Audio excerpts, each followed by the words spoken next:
Assalamu Walaikum. Hello friends, how are you?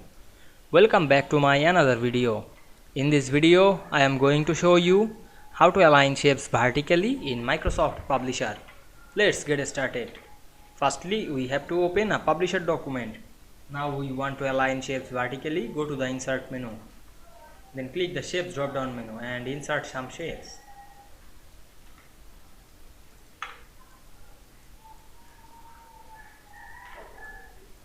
Then press shift on our keyboard and select the multiple shape. Then go to the alignment option and choose align or distribute vertically. Then click the alignment option and choose align middle or align center. Now we can see we align shapes vertically this publisher document very easily. I hope you enjoyed the video. Please like, comment, share and subscribe my channel. Thanks for watching.